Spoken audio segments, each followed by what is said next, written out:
Before the break, we heard from Danielle, who wanted to know some great ways to drop pounds in a healthy way. And as you may know, our executive producer, Jay McGraw, has a publishing company. One of his authors is clinical nutritionist Cynthia Pasquella. Thanks for being here again, Cynthia. Thanks for having me. Good to see you guys. It's so awesome. Now, you have some health secrets. In the Pink Method, I talk about crap. And I know that sounds odd, so let me explain. I say crap a lot. Very medical term. I don't think it refers to that, but I do say crap. Yeah, so it's an acronym. It stands for caffeine, refined sugar, alcohol, and processed foods. And I have great substitutes for all those today.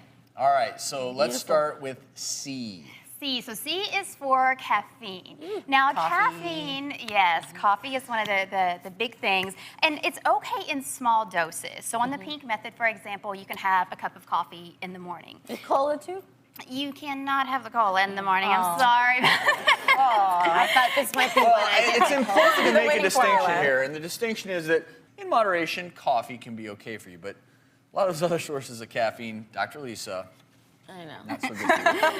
Not a good idea. But, okay, so what am I going to swap for my So cola? instead of having that, I've put together this amazing drink called pina colada with a side of green. So what we do is we take kale and spinach, which are super rich in fiber. They want to keep you full for hours. We throw in banana, coconut milk, a little coconut water, great yummy foods like mango, pineapple, and dates. So we actually just put 1 date per drink because date is a natural energy booster. So if you're looking for that pick-me-up in the morning, get me going, date is going to do it. And if you're used to sugar in your coffee, then that's going to give you that bit of sweetness that you feel like you're missing, and this is it. You want to give it a try, Danielle? Give it a try. Let's see how it is. A pina colada in the morning. Go figure.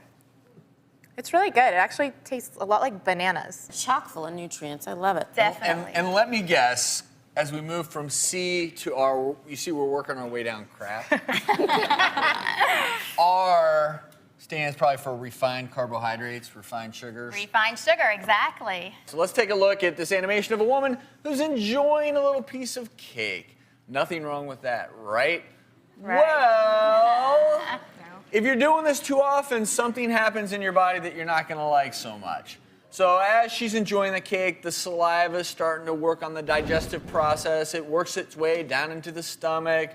Woo, taste buds are dancing, things are good, loving life. And you know what we're gonna do here?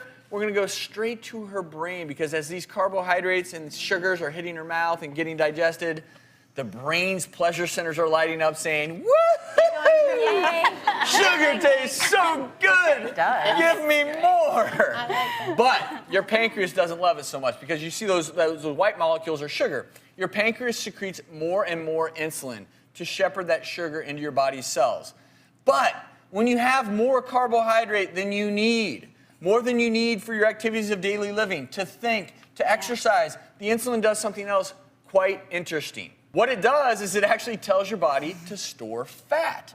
That's why when you're eating too many sugars, it does end up as fat. Typically, a lot of it will be visceral fat. That's the fat that surrounds your internal organs. People think, well, if it's just sugar, that's fine. No, sugar, actually too much of it, will end up turning to fat in your body. And some people may not realize that sugar is in everything these days, Dr. Travis, like mayonnaise, crackers, who would have thought?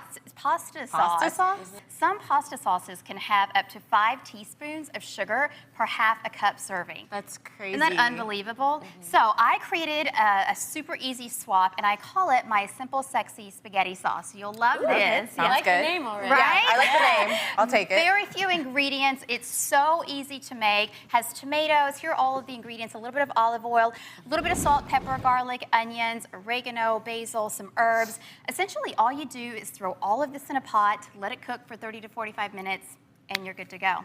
And here it is.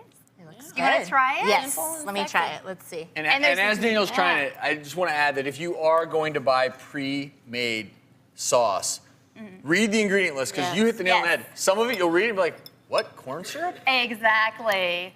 First, second ingredient? Well, and that's the It's actually thing. really good.